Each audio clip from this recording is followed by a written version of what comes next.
তোমরা সবাই জানো 2024 সালে লোকসভা ইলেকশন থাকার জন্য মাধ্যমিক পরীক্ষা অনেকটাই এগিয়ে এসেছে। তো ফেব্রুয়ারি মাসের গোড়ার দিকেই মাধ্যমিক পরীক্ষা। তো টেস্ট পরীক্ষাটা কবে? অনেকে বলছে দুর্গাপুজোর আগে, আবার কেউ কেউ বলছে পুজোর পরে। তো হাতে সময় কম। সেকেন্ড সামেটিভ ইভ্যালুয়েশনের পরীক্ষা তোমরা শেষ করেছো, এবার টেস্ট পরীক্ষার প্রস্তুতি নিয়ে তোমরা মাথা ঘামাচ্ছ। তো সেক্ষেত্রে তোমরা অনেকে হয়তো বেছে নিয়েছো রায়মার্টিনে প্রশ্নবিচিত্রা ভলিউম 2 যেটা বার করেছে, সেখান থেকে মডেল কোশ্চেন পেপার ধরে ধরে তোমরা প্র্যাকটিস করছো। তো তোমাদের সাহায্য করার জন্য আজকে আমরা আলোচনা করব মডেল কোশ্চেন পেপার 15। এটা রয়েছে পেজ নাম্বার 441, 441 পৃষ্ঠায়। প্রথমে একের দাগে সিনের প্যাসেজ দেওয়া আছে। প্যাসেজটা তোমাদের সকলেরই পড়া, তবু আরেকবার বলে দিচ্ছি।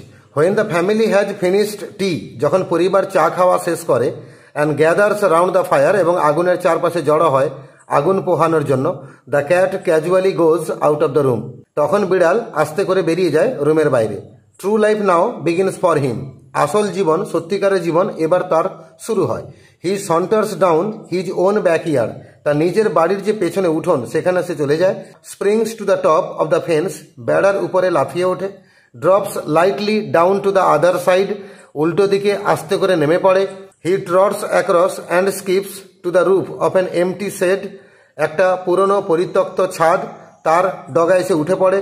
His movement becomes lithe and panther like, তার হাঁটাচলা হয়ে ওঠে রাজকীয় এবং চিতাবাঘের মতো। He looks keenly from side two side, সে একদিক থেকে অন্যদিকে আগ্রহের সঙ্গে তাকায়। অ্যান্ড মুভস নয়েজলেসলি, এবং আওয়াজ না করে হাঁটাহাঁটি করে। For he has so many enemies, কারণ তার অনেক শত্রু রয়েছে। Dogs and the small boys with stones, কুকুরগুলো এবং পাথর হাতে ছোট ছোট বাচ্চাগুলো। On top of the shed, আর সেই ছাদের উপরে, the cat arches his back and rakes his claws once or twice through the soft bark of the old roof. আচ্ছা, ছাদের উপরে বিড়াল কি করে তার পিঠটাকে ধনুকের মতো বাঁকায় এবং তার নখটা দিয়ে সরু ওই নরম ছাদের উপরে হালকা আঁচড় দেয়।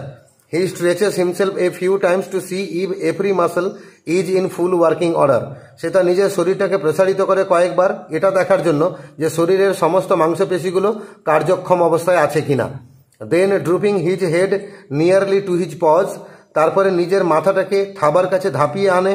তারপর সেখান থেকে he sends across a call to his kindred, জোরে হাঁক মারে তার বন্ধু বান্ধব আত্মীয় স্বজনদেরকে। বিফোর লং দে কাম, তারা বেশি সময় নেয় না, তারা চলে আসে। গ্লাইডিং গ্রেসফুল শ্যাডোজ, হেঁটে হেঁটে হেঁটে হেলে দুলে আসে একটা রাজকীয় ছায়ার মতো। No longer are they the meek creatures who an hour ago were mewing for fish and milk, এবারে তারা কিন্তু আর সেই নিরীহ প্রাণী নয় যারা 1 ঘন্টা আগে ওই মাছের জন্য এবং দুধের জন্য মেয়া মেয়া করছিল। দে আর নাও গ্রিম ফাইটার্স, এবারে কিন্তু তারা লড়াকু যোদ্ধা।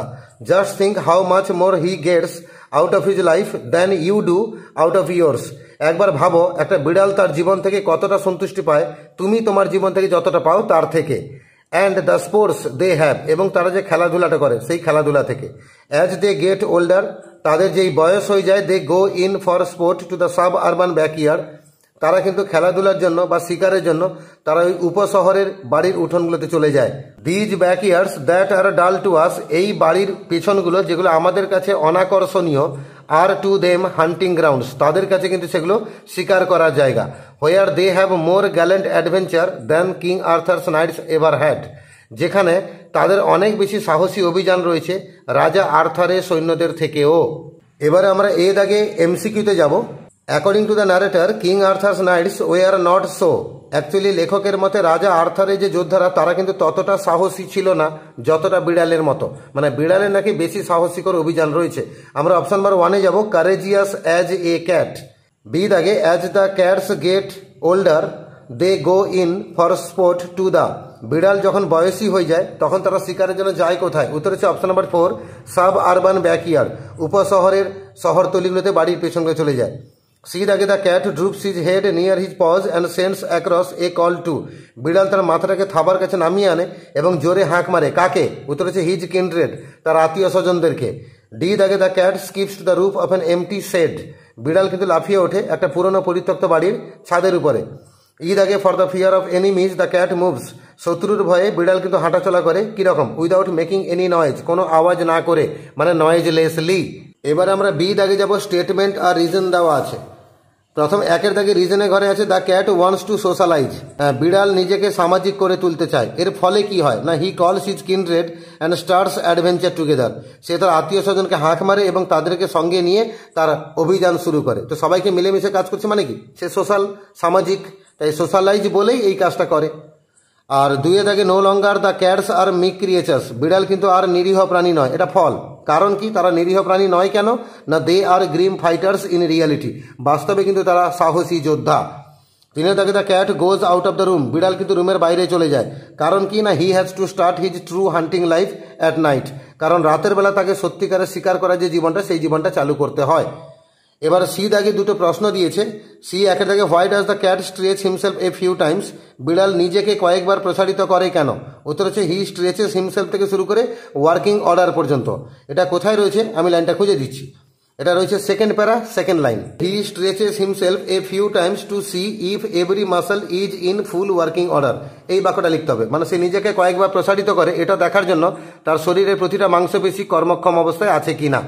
এবার আমরা দুইয়ের দাগে যাব, হু ইজ কিং আর্থার, রাজা আর্থার কে, and why are the cats compare to the King Arthur's knights, এবং বিড়ালকে কেন তুলনা করা হয়েছে রাজা আর্থারের সৈন্যদের সঙ্গে। আমরা উত্তর দেবো রাজা আর্থারটা কে না, he is a great king of English history, ইংরেজি ইতিহাসে তিনি একজন মহান রাজা ছিলেন। এবং the cats are compared to him, এবং বিড়ালকে তুলনা করেছে তার সঙ্গে, because the cats have more gallant adventures than his knights ever had, কারণ বিড়ালের আছে বেশি রোমাঞ্চকর অভিযান যতটা রাজা আর্থারের সৈন্যদের আছে। এবারে দুইয়ের দাগে একটা পোয়েম দিয়েছে, পোয়েমটা তোমরা সবাই জানো, আরেকবার বলে দিচ্ছি। Once I crept in an oakwood, একদা আমি একটা ওক বনে প্রবেশ করেছিলাম। I was looking for a stag, আমি একটা পুরুষ হরিণ খুঁজছিলাম। I met an old woman there, একটা বুড়ি মহিলার সঙ্গে আমার দেখা হয়েছিল। All knobbly stick and rag, একটা নড়বড়ে লাঠি হাতে ছিল এবং ছেঁড়া কাপড় সে পরেছিল। She said I have your secret here inside my little bag, সে বলেছিল আমার কাছে এই ছোট্ট ব্যাগের মধ্যে আপনার গোপন কথা লুকানো আছে। Then she began to cackle, তখন সে খ্যাক খ্যাক করে হাসতে শুরু করেছিল। And I began to quake, এবং আমি কাঁপতে শুরু করেছিলাম। She opened up her little bag, সে তার ছোট্ট ব্যাগটা খুলেছিল। And I came to eyes awake, আমি দুবার জেগে উঠেছিলাম বা তাকিয়েছিলাম। Surrounded by a staring tribe, একটা অদ্ভুত জাতি আমার দিকে ঘিরে রেখেছিল। Me tied to a stake, এবং আমি বাঁধা ছিলাম একটা খুঁটির সঙ্গে। দে সেড, ওরা বলল, we are the oak trees and your own true family, আমরা হচ্ছি ওক গাছ এবং আপনার সত্যিকারের পরিবার। উই আর চপড ডাউন, আমাদেরকে কেটে ফেলা হয়, ছিঁড়ে ফেলা হয়। উই আর টর্ন আপ, আমাদেরকে ছিঁড়ে ফেলা হয়। You do not blink an eye, আপনি চোখের জল ফেলেন না। Unless you make a promise now, যদি না আপনি প্রমিস করেন এখন, now you are going to die, তাহলে কিন্তু আপনাকে এখন মরতে হবে। Whenever you see an oak tree fell, যখনই আপনি দেখবেন কোনো একটা ওক গাছকে কাটা হচ্ছে। Swear now you will plant two, তাহলে আপনি শপথ করুন এক্ষুনি যে আপনি দুটো ওক গাছ লাগাবেন। Unless you swear the black oak bark will wrinkle over you, আর যদি না আপনি শপথ করেন তাহলে কালো ওক গাছের ছালগুলো আপনাকে আষ্টে পিষ্টে জড়িয়ে ফেলবে। And root you among the oaks, এবং আপনাকে পুঁতে ফেলবে ওক গাছগুলোর মাঝখানে। হোয়ার ইউ ওয়ার বর্ন, যেখানে আপনি জন্মেছিলেন, বাট নেভার গ্রিউ, কিন্তু কখনো বড় হননি। This was my dream beneath the boughs, এটা ছিল আমার স্বপ্ন সেই ডালাপালার তলায় বসে। The dream that alter me, এই স্বপ্ন আমাকে পাল্টে দিয়েছিল। When I came out of the oakwood, যখন আমি ওক বন থেকে বাইরে বেরিয়ে এসেছিলাম। Back to the human company, মনুষ্য সমাজে যখন এসেছিলাম। My walk was the walk of a human child, আমার হাঁটা ছিল মানুষের বাচ্চার মতো হাঁটা। But my heart was a tree, কিন্তু আমার হৃদয় হয়ে গেছিল গাছের। প্রথমে এ দাগে চারখানা এমসিকিউ দেওয়া আছে। এ দাগে অল নোবলি স্টিক অ্যান্ড র্যাগ, মানে নড়বড়ে লাঠি এবং ছেঁড়া কাপড়। এখানে ডেসক্রাইবস এ, মানে কার বিবরণ দেওয়া হচ্ছে, উত্তর হচ্ছে old women, option number 2। B দাগে দ্য ওল্ড ওমেন ওয়াচ, আচ্ছা বুড়ি মহিলাটা কেমন ছিল, উত্তর হচ্ছে আনস্টেডি অ্যান্ড পুয়ারলি ড্রেসড, মানে সে নড়বড়ে ছিল এবং খারাপ পোশাক পরেছিল। দ্য ওয়ার্ড নবলি মিনস, এই নবলি মানে হচ্ছে আনস্টেডি, নড়বড়ে। আর ডি দাগে এ স্ট্যাগ ইজ এ, আর স্ট্যাগ বলতে পুরুষ হরিণ, মেল ডিয়ার, অপশন নাম্বার 1। এবারে আমরা ট্রু ফলসে যাব। একের দাগে the poet met a fairy, কবির সঙ্গে একটা পরীর দেখা হয়েছিল, কথাটা ফলস, এফ লিখবো। সাপোর্টিং স্টেটমেন্ট হিসেবে দেবো I met an old woman there, আমার সঙ্গে দেখা হয়েছিল বুড়ি মহিলার, কোনো পরীর সঙ্গে দেখা হয়নি, এই লাইনটা কবিতায় আছে, এটা সাপোর্টিং স্টেটমেন্ট হবে। আর দুইয়ের দাগে the oak trees assaulted the poet for entering the woods, oak গাছগুলো কবিকে হেনস্থা করেছিল ওক বনে প্রবেশ করার জন্য, কথাটা ভুল। তারা হেনস্থা করেছিল যে আপনি চোখের জল ফেলেন না, গাছকে কাটা হয় আপনি দেখেন কিন্তু কষ্ট পান না, এজন্য তারা হেনস্থা করেছিল, ওক বনে ঢোকার জন্য কিন্তু হেনস্থা করেনি। তা আমরা ফলস লিখবো, এফ লিখবো, সাপোর্টিং দেবো we are chop down, we are torn up, you do not blink an eye, এই লাইনটা বইয়ের লাইন, কবিতার লাইন, এটাকে আমরা সাপোর্টিং হিসেবে ইউজ করব। এবার তিনের দাগটা আনসিন দিয়েছে, আনসিন প্যাসেজটা পড়ছি, মন দিয়ে শোনো। টাইমস হ্যাভ চেঞ্জড, সময় পাল্টে গেছে। Most of the adults of today grew up in a traditional educational model. আজকের দিনে যারা বড়রা মানে প্রাপ্তবয়স্ক যারা, তারা কিন্তু যেমন আমরা অনেকটাই বড় হয়েছি প্রথাগত শিক্ষা ব্যবস্থা মেনে। হোয়ার চয়েসেস ওয়ার স্ট্রিমলাইন, যেখানে আমাদের পছন্দ একটা গতানুগতিক ছিল, যে একটা নির্দিষ্ট ধারা থাকবে, সেই ধারায় এগোতে হবে। এই ধারার বাইরে কি আমরা শিক্ষালাভ কিন্তু করতে পারিনি। আমরা একটা ট্র্যাডিশনাল সিস্টেমে বড় হয়েছি, শিক্ষালাভ করেছি। One inevitably chose between science ও কমার্স অর হিউম্যানিটিজ স্ট্রিম, মানে আমরা অনেকটা বাধ্য হয়ে পছন্দ করেছি, হয় সায়েন্সের স্ট্রিমে গেছি, অথবা কমার্সে গেছি, অথবা হিউম্যানিটিজ স্ট্রিমে মানবিকতার যে স্ট্রিম ওই দিকে গেছি। This left little room for personal creativity, এতে ব্যক্তিগত যে সৃজনশীলতা সেদিকে সুযোগ আমরা কম পেয়েছি। ইনোভেশন, আবিষ্কারের সুযোগ কম পেয়েছি। ইনকোয়ারি, তদন্ত করার সুযোগ কম পেয়েছি। সেলফ ডিসকভারি, নিজে নিজে কিছু আবিষ্কার করা, সেদিকে তদন্তের সুযোগ আমরা কম পেয়েছি। And out of the box thinking, এবং একটা বাক্সের মধ্যে, একটা গতিধারার মধ্যে চিন্তাভাবনা, এর বাইরে গিয়ে চিন্তাভাবনা করা, এই সুযোগ কিন্তু আমরা কম পেয়েছি। Whereas students today like to create their own streams with an amalgamation of varied skills, interest and passions.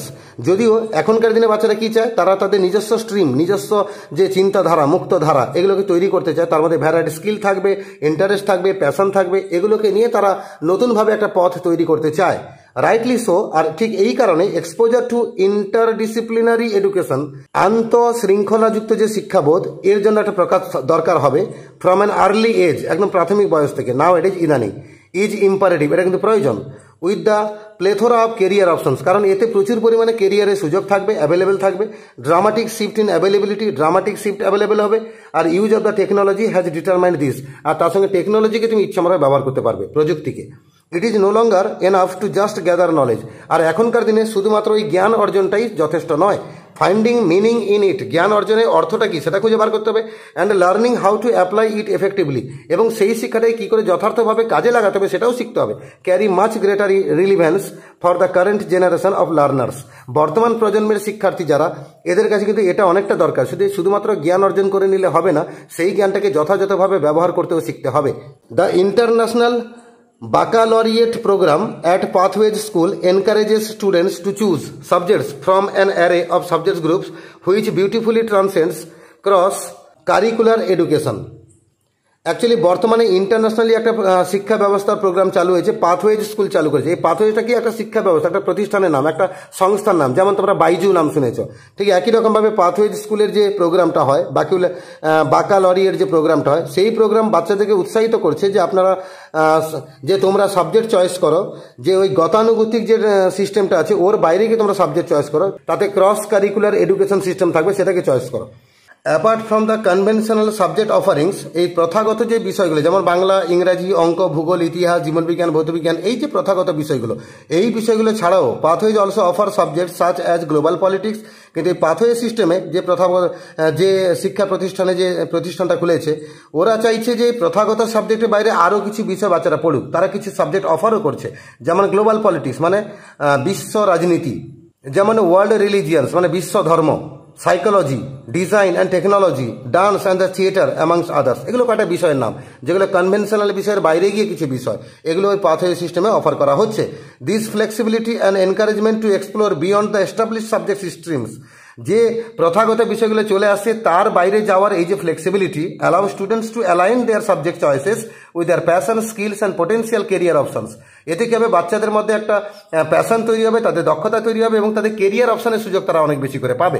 Many conservative thinkers might assume that, তবে অনেক সংকীর্ণ মনোভাব সম্পন্ন যারা লোকেরা রয়েছেন তারা তো ভাবতে পারেন যে combination such as art and business management और music and mathematics are not comparable. তবে কেউ কেউ মনে করেন যে আর্টের সঙ্গে বিজনেস পড়া এটা আবার কীরকম কম্বিনেশন হলো, মিউজিকের সঙ্গে ম্যাথমেটিক্স পড়া এটা আবার কীরকম কম্বিনেশন হলো, এগুলো কম্পেটেবল নয়, মানে মানানসই নয়। এটা কিছু কিছু ন্যারো থিঙ্কার্স যারা, তারা এরকম ভাবতেই পারেন, তবে it is far from the truth. কিন্তু এটা সত্যি নয়, এটা সত্যের অনেক দূরের কথা। এটা সত্যি কথা এটা নয়। একটা আর্টের লোক সেও কিন্তু অঙ্ক পড়াশোনা করতে পারে, একটা বিজনেসম্যান সে কিন্তু মিউজিক শুনতে পারে। People with a degree in arts are taking business courses to successfully set up their own design firms, and software engineers who love music are creating algorithmic and all generated music, which is essentially changing the way to produce and experience music. একটা আর্টসে degree পাওয়া ছাত্র সে কিন্তু successfully তার business farm করতে পারে, business management গড়ে তুলতে পারে, অথবা সফটওয়্যার ইঞ্জিনিয়ার যে ইঞ্জিনিয়ারিং নিয়ে পড়াশোনা করেছে সে কিন্তু মিউজিকে তার ক্রিয়েটিভিটি থাকতে পারে, মিউজিকে তার সুর অ্যালগরিদম এগুলো শুরু করতে পারে এবং তার মধ্যে সেটা মিউজিক সেট আপ করতে পারে, সে মিউজিকের অভিজ্ঞতা লাভ করতে পারে। Creative minds enjoy and thrive on multitasking. তবে যারা সৃজনশীল মনস্ক হন তারা কিন্তু এনজয় করেন এই সমস্ত কাজে এবং তারা বিভিন্ন ধরনের কাজ করতেই বিশ্বাসী। At pathways students are encourage to go beyond the knowledge domains in different subjects. Actually পাথওয়েতে বাচ্চাগুলোকে উৎসাহিত করা হয় যে তোমাদের নির্ধারিত যে সাবজেক্টে গণ্ডি সেখানে পেরিয়ে নতুন করে সাবজেক্টগুলো শেখো অ্যান্ড ফস্টার এনহ্যান্স লার্নিং, এবং অত্যুৎসাহী নতুন ধরনের শিক্ষা তোমরা অর্জন করো। This mental flexibility prepare students to become lifelong learners. আর এই ফ্লেক্সিবিলিটি মনের মধ্যে গড়ে তুলে কিন্তু বাচ্চারা দীর্ঘজীবী হবে এবং দীর্ঘদিন ধরে তারা শিখবে, লাইফ লং লার্নার হবে তারা। And be competent to deal with the unknown and unpredictable situations, এবং অজানা এবং অনিশ্চিত যে সিচুয়েশন তার মোকাবিলা করতে তারা সক্ষম হবে। এই কথা বলছেন says doctor Sarvesh Naidu. Doctor Sarvesh Naidu এই কথা বলছেন, তিনি একজন executive director Pathways group of স্কুলসের, তিনি এই কথা জানাচ্ছেন। কিছু এমসিকিউ দেওয়া আছে একের দাগে। In the traditional educational system students could only choose between. একটা প্রথাগত শিক্ষা ব্যবস্থায় বাচ্চারা শুধুমাত্র বেছে নিতে পারে কোন কোন বিষয়, science, commerce or humanities. Option number A. দুয়ের দাগে স্ট্রিম লাইন্ড এডুকেশনাল সিস্টেম মে ডেস্ট্রয় স্টুডেন্টস। একটা প্রথাগত শিক্ষা ব্যবস্থা সেটা কিন্তু বাচ্চার ড্যাশকে ধ্বংস করতে পারে, কি ক্রিয়েটিভিটিকে ধ্বংস করতে পারে, ইনোভেশনকে ধ্বংস করতে পারে, স্পিরিট অফ ইনকোয়ারি এটাকে ধ্বংস করতে পারে। তাই আমরা অপশন নাম্বার ডিতে যাবো, অল অফ দিজ। তিনে দাগে software engineers according to the text are sometimes fond of.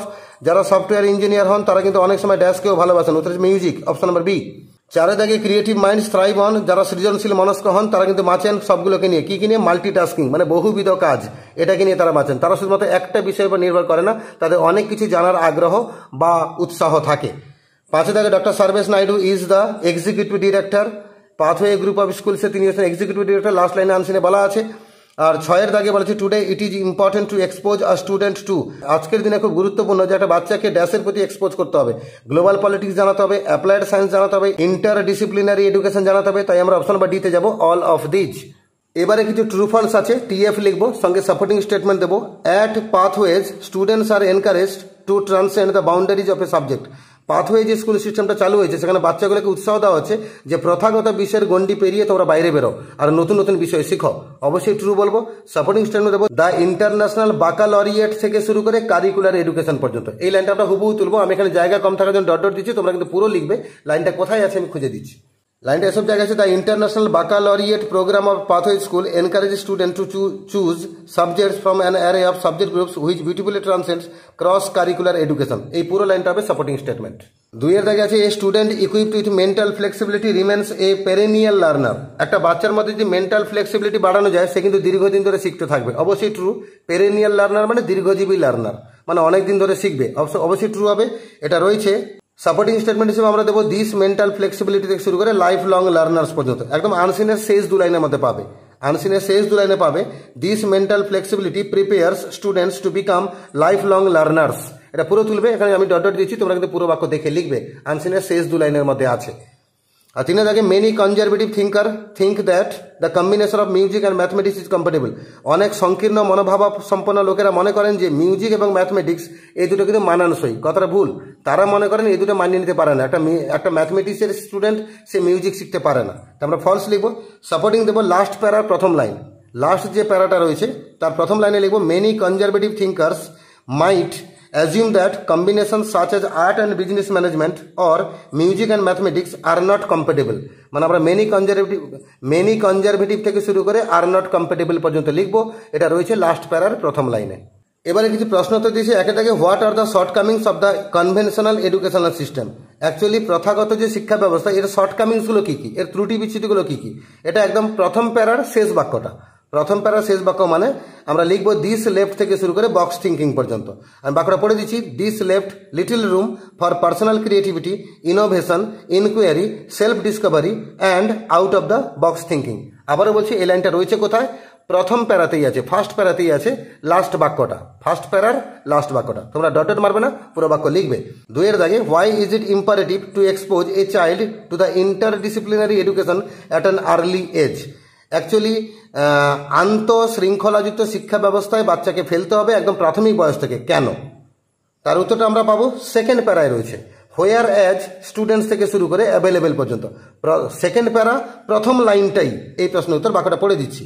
Whereas students today like to create their own streams with an amalgamation of varied skill, interest and passions, rightly so, exposure to interdisciplinary education from an early age nowadays is imperative with the plethora of career options available. তাহলে second প্যারার প্রথম লাইনটাই, প্রথম বাক্যটাই full stop পর্যন্ত, এটা হচ্ছে আমাদের দ্বিতীয় প্রশ্নের উত্তর।